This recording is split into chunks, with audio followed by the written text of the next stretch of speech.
Viewers, এখন আমি একটি বড় গুণ কিভাবে করা যায় সেটা দেখাচ্ছি। অর্থাৎ গুণ্য এবং গুণক উভয় 3 অঙ্কের। এখানেও কিছু সূত্র অনুসরণ করতে হবে।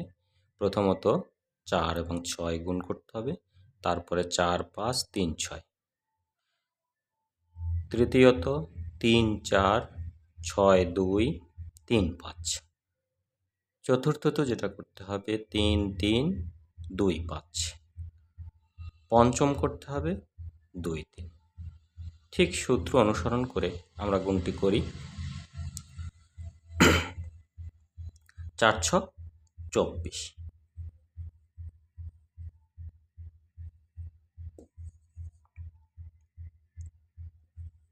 4 ছক 24, 24-এর 4 হাতে 2। এবার সেকেন্ড পদ্ধতি, 4 5-এ 20,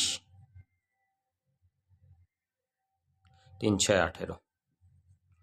এটা যোগ করি। 8 আর 2 10-এর 0, হাতে 1, 2 এর 1 3, 3 এর 1 4, অর্থাৎ 40। 40-এ 0, হাতে রয়েছে 4।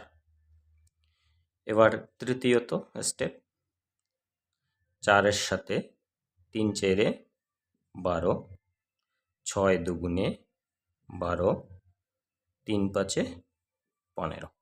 এবার এই কটা যোগ করে নিতে হবে।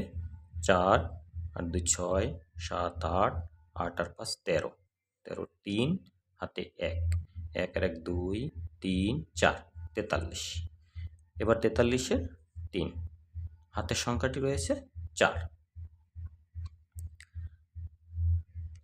এবার তৃতীয় স্টেপ, এই 4 এর সাথে যোগ করতে এই গুণ করতে হবে। 3 3-এ 9, 5 2-গুণে 10, অর্থাৎ এটা যোগ করলে হয় 9 আর 4 13, 3 হাতে 1 23, 23-এ 3, হাতে রয়েছে সংখ্যাটি 2। এবার পঞ্চম ধাপ, 3 2-গুণে 6, 6 আর এই হাতের 2, 6 আর 3 8। অর্থাৎ আমি এই গুণটি একবারেই করে ফেলেছি, যেটা আমাদের 3টে স্টেপে করার প্রয়োজন ছিল।